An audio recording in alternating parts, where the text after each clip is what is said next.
बिस्मिल्लाहिर्रहमानिर्रहीम। आज के इस लेक्चर के अंदर हम बात करेंगे मैकेनिकल प्रॉपर्टीज़ की। मैकेनिकल प्रॉपर्टीज़ को हम इस तरीके से डिफ़ाइन कर सकते हैं, basically it's a property which can be determined और observe by the application of mechanical force और एनर्जी। तो ऐसी खसूसियात जिनको हम मेजर कर सकते हैं, डिटरमाइन कर सकते हैं with the aid of mechanical force और एनर्जी, उनको हम मैकेनिकल प्रॉपर्टीज़ कहते हैं। मैकेनिकल फोर्स क्या होगी? तो मैकेनिकल फोर्स, अभी हम बात करेंगे इस मैकेनिकल फोर्स की और हम इसकी प्रॉपर्टीज को देखेंगे। तो मैकेनिकल फोर्स एक ऐसी फोर्स है जो जिसके लिए डायरेक्ट फिजिकल कांटेक्ट का होना ज़रूरी है, उसको हम मैकेनिकल फोर्स का नाम देते हैं।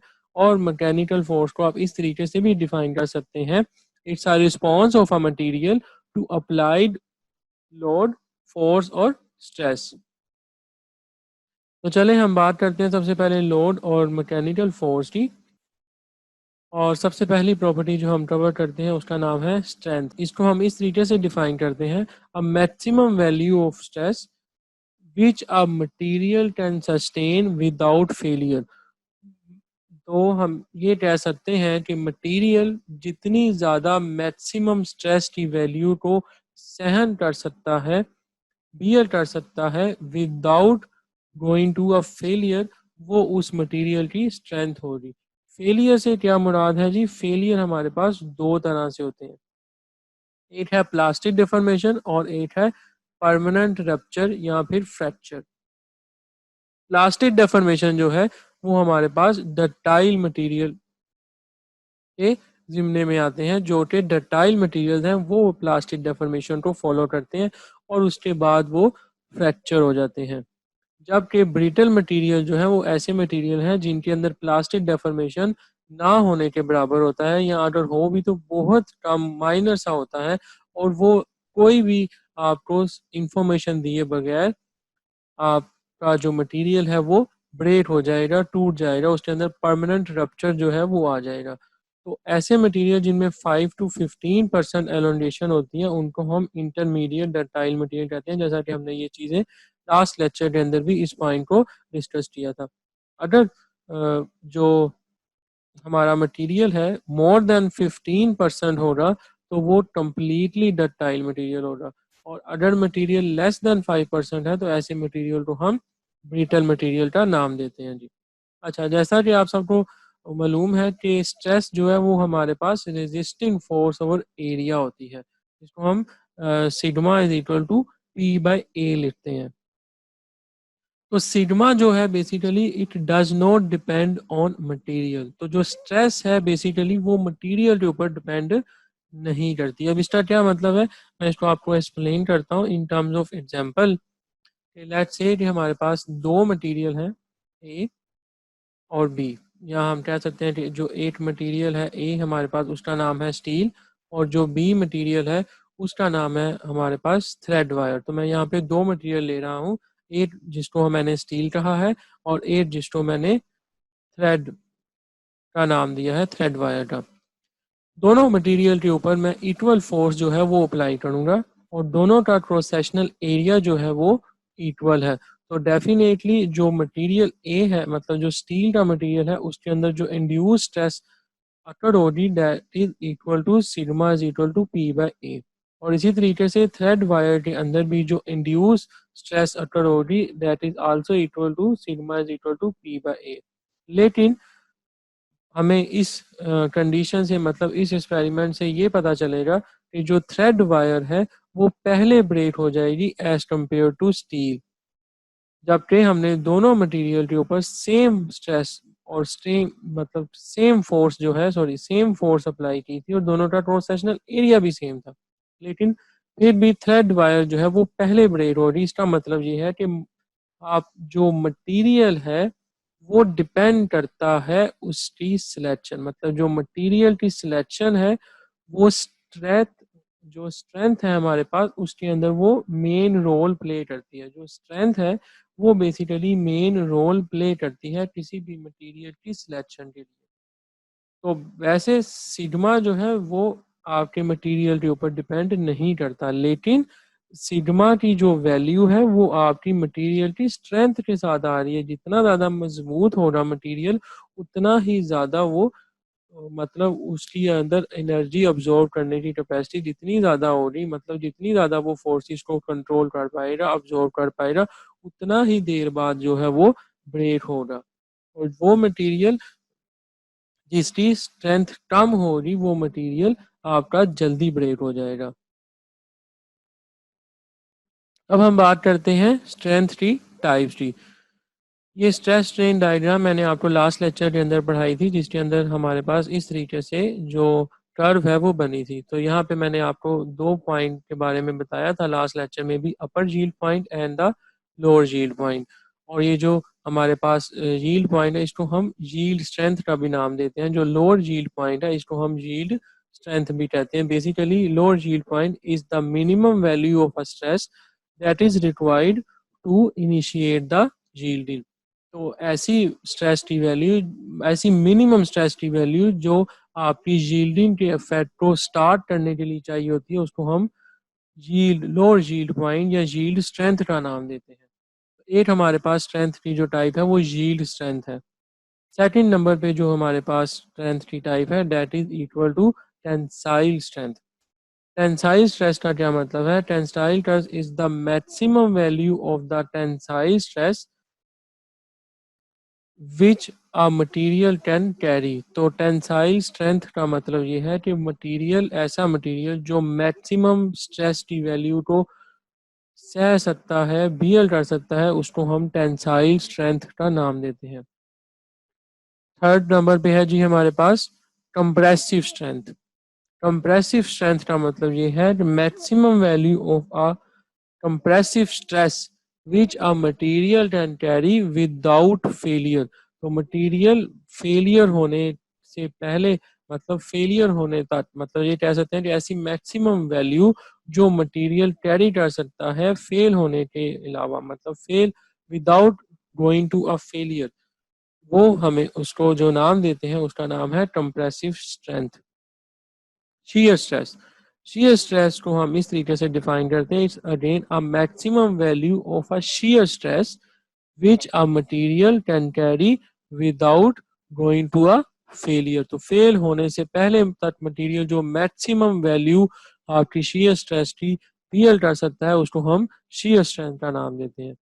अब यहाँ पे एक इम्पोर्टेंट बात ये है कि जो डक्टाइल मटेरियल होते हैं उनकी यील्ड स्ट्रेंथ जो है वो बहुत मायने रखती है। क्यों? क्योंकि उसी की बेसिस पे आपका जो फेलियर का क्राइटेरिया है वो डिफाइन किया जाता है। मतलब कि जो हमारे पास मटेरियल है, डक्टाइल मटेरियल है, उसकी जो लोअर यील्ड पॉइंट है इसको हम जो है कंसीडर करते हैं for designing the criteria of our product.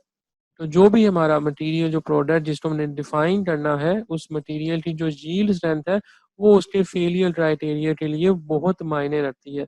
और जो डिज़ाइनर होते हैं वो जो आपके लोअर यील्ड पॉइंट्स की वैल्यू होती है उसी को, उसी मटेरियल के ऊपर ही उसको डिज़ाइन करने के लिए वो कहते हैं। मतलब जो फैक्टर ऑफ सेफ्टी जिसको हम कह सकते हैं, it's basically a factor of safety, ताकि मटेरियल जो है उसके अंदर फेलियर जो है वो ना हो सके।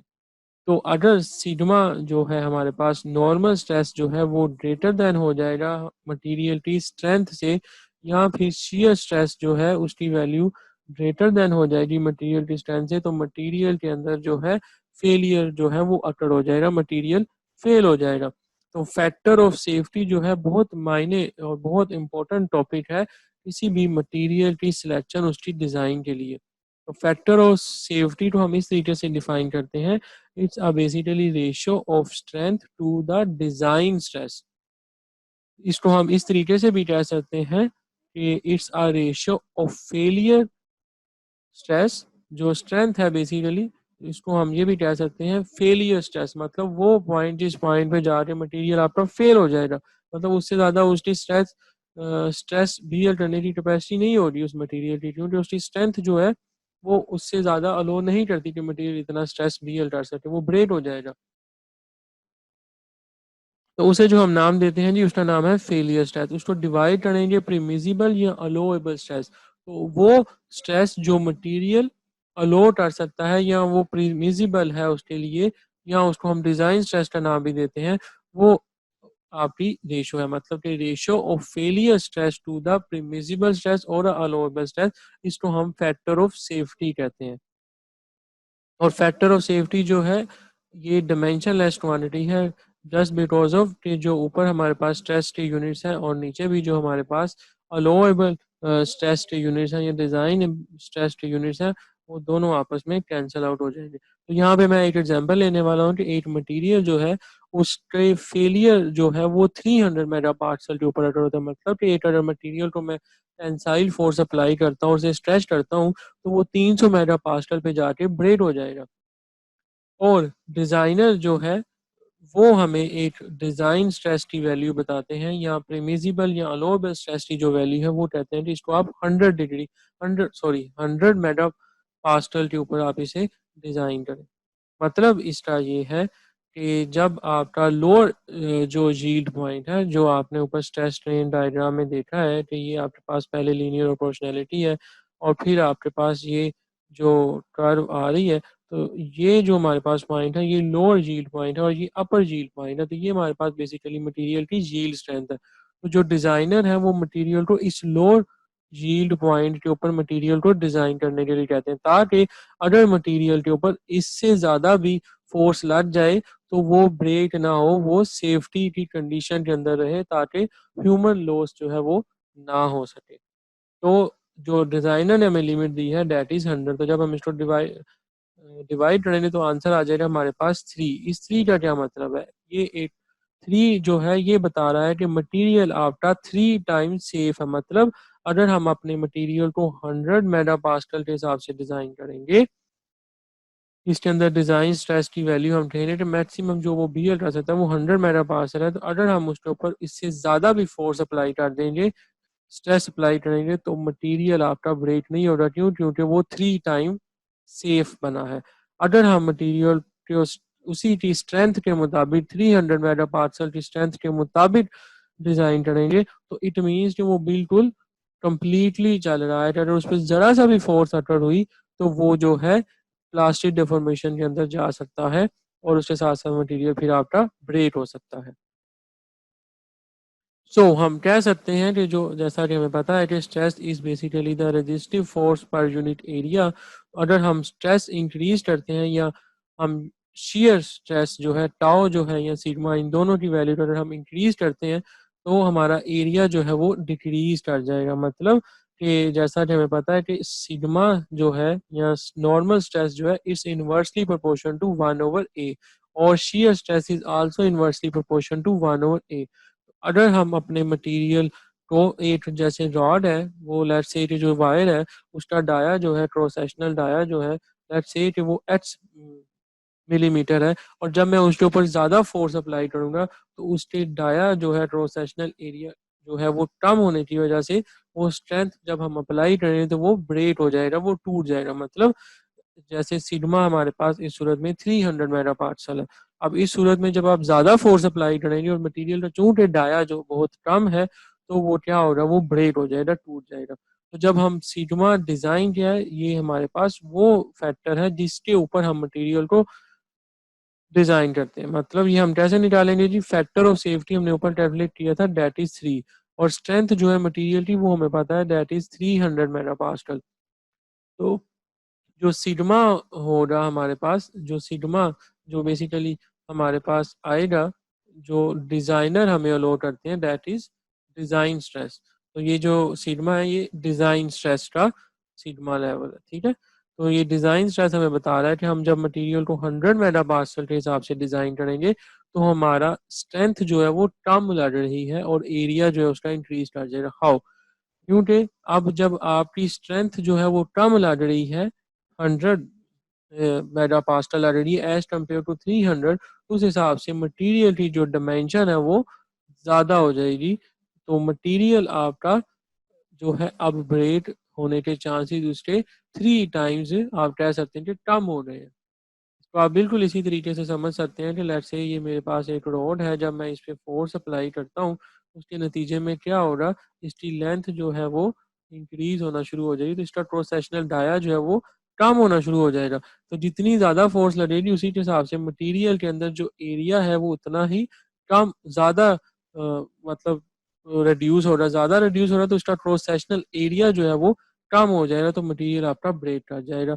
और अगर मैं सेम मटेरियल के ऊपर कम फोर्स अप्लाई करता हूँ, डिज़ाइन स्ट्रेस अप्लाई करता हूँ, उस नतीजे में जो है उसके अंदर एलोंगेशन चेंज जब कम होगी तो उसके मटेरियल का क्रॉस सेक्शनल एरिया जो है वो ज़्यादा होगा। तो फैक्टर ऑफ सेफ्टी जो है बेसिकली जितना हम इंक्रीज करेंगे उसी के हिसाब से डिमेंशन जो है आपके कंपोनेंट की वो इंक्रीज कर जाती है। तो ये एक बहुत ही इम्पोर्टेंट इंफॉर्मेशन है कि डिज़ाइनर जो है वो किस हिसाब से, मतलब जब आप अपने प्रोडक्ट को डिज़ाइन करते हैं तो हम उसको किस लेवल पे जाके डिज़ाइन करते हैं ताकि वो उसकी लाइफ स्पैन जो है प्रोडक्ट की वो इंक्रीज की जा सके। खैर फैक्टर ऑफ सेफ्टी के बारे में फर्दर डिस्कशन हम फ्यूचर लेसन के अंदर भी करेंगे। यहाँ पे मैंने आपको with respective to the strength जो है फैक्टर ऑफ सेफ्टी के बारे में आपको इंफॉर्मेशन प्रोवाइड की है।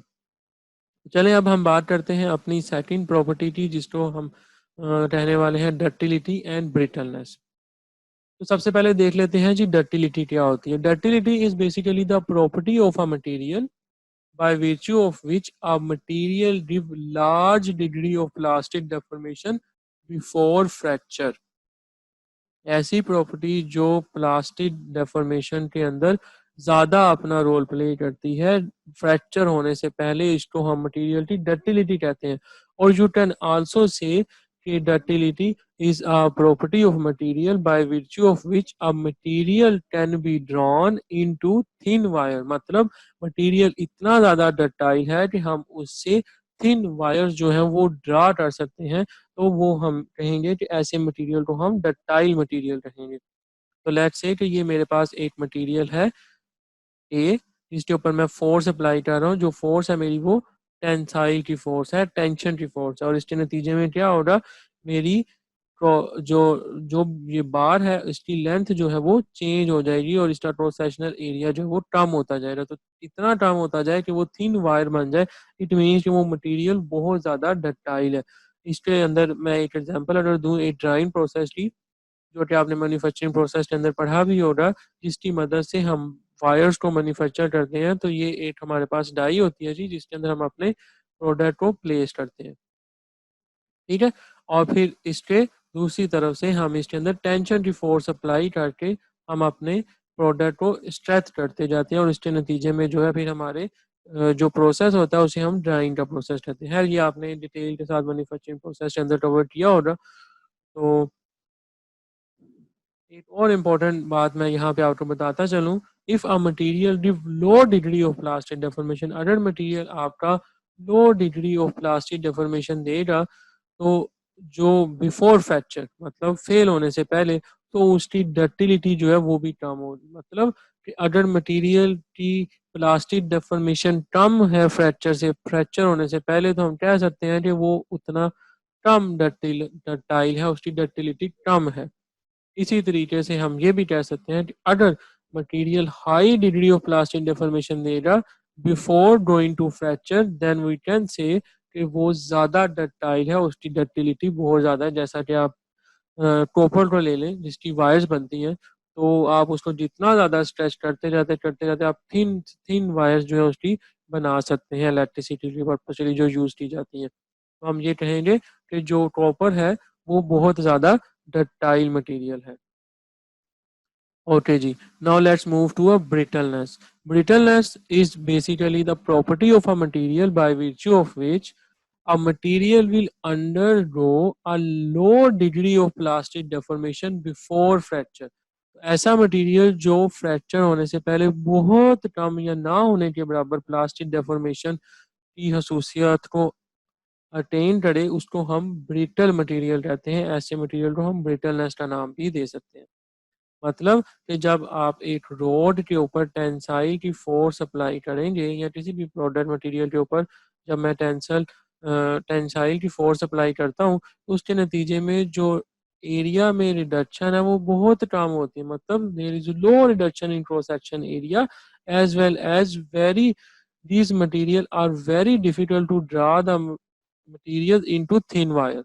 तो ऐसे मटेरियल के लिए हम बहुत मुश्किल के साथ उनको थिन वायर्स के अंदर कन्वर्ट कर सकते हैं, मतलब जो हमारे पास कंट्रीज हो सकते हैं इसमें। तो ये जो ऐसा मटेरियल है कि जब आप उसको स्ट्रेच भी करेंगे तो वो ब्रेक हो जाएगा, उसकी प्लास्टिक डिफॉर्मेशन ना होने के बराबर होगी। ठीक है, तो ऐसे मटेरियल को हम ब्रिटल मटेरियल का नाम देंगे जो कि लो डिग्री ऑफ प्लास्टिक डेफॉर्मेशन को अटेन करते हैं, या बहुत कम उसके अंदर प्लास्टिक डेफॉर्मेशन अटर होती है। और ऐसे मटेरियल जो है ब्रेक होने से पहले कोई आपको इंफॉर्मेशन भी नहीं देते, इसमें डायरेक्ट क्रैक आते आएंगे और उसके साथ ही मटेरियल आपका ब्रेक हो जाएगा, फ्रैक्चर हो जाएगा। परमानेंट रप्चर का नाम भी आप उसे कह सकते हैं। जबकि डक्टाइल मटेरियल जो है ऐसे मटेरियल जिनके अंदर प्लास्टिक डेफॉर्मेशन आपको ज़्यादा देखने को मिलती है। सो जितना ज़्यादा मटेरियल डक्टाइल होगा उतनी ही ज़्यादा उसके अंदर प्लास्टिक डेफॉर्मेशन की जो खसूसियत है वो ज़्यादा होगी, और जितना मटेरियल कम डक्टाइल होगा उतनी ही कम उसके अंदर डक्टिलिटी होगी। नेक्स्ट हमारे पास जो प्रॉपर्टी है जी, इसका नाम है मेलाबिलिटी। Malleability जो है, it's a property of a material by virtue of which a material undergo large reduction in cross section area under the action of compressive forces। ऊपर जो हमने बात की थी large degree of cross sectional area की reduction के अंदर, वो डक्टाइल मटेरियल के साथ थी। अब हम बात जिसके अंदर हमने टेंशन की फोर्स अप्लाई की थी, अब हम मटेरियल के ऊपर कंप्रेसिव की फोर्स अप्लाई कर रहे हैं। So we can say if a material can be used to drawn into a thin sheet, तो उस मटेरियल को हम मेलाबिलिटी कहते हैं। मतलब जो डक्टिलिटी है जिसकी मदद से आप थिन वायर्स बना सकते हैं, और ऐसा मटेरियल जिससे आप थिन शीट्स बना सकते हैं उसको हम मेलाबिलिटी कहते हैं। तो एल्यूमिनियम जो है वो बहुत ज़्यादा मेलाबिलिटी को शो करता है, मतलब आप उसको बहुत ज़्यादा उसकी एल्यूमिनियम की जो फॉइल्स हैं वो बनाने के लिए उसको यूज़ कर सकते हैं। सो इसके नतीजे में क्या हो रहा है, आपका रिडक्शन जो है क्रॉस सेक्शनल वो बहुत ज़्यादा हो रही है। So there is a large reduction of cross section, तो आपकी क्रॉस सेक्शन में ज़्यादा रिडक्शन हो रही, और हाई डिग्री ऑफ प्लास्टिक डेफॉर्मेशन जो है वो आपको इसमें भी मिलती है। तो हम ये कह सकते हैं कि अगर मटेरियल जितना ज़्यादा डक्टाइल है उतनी ही ज़्यादा उसकी मेलाबिलिटी होगी, और it is true mostly for all most of the material. तो ये जो कंडीशन है ये ज़्यादातर मटेरियल के लिए ट्रू है। लेकिन अगर मटेरियल मेलेबल ज़्यादा है तो ये हम नहीं कह सकते कि उसकी डक्टिलिटी जो है वो भी ज़्यादा होगी।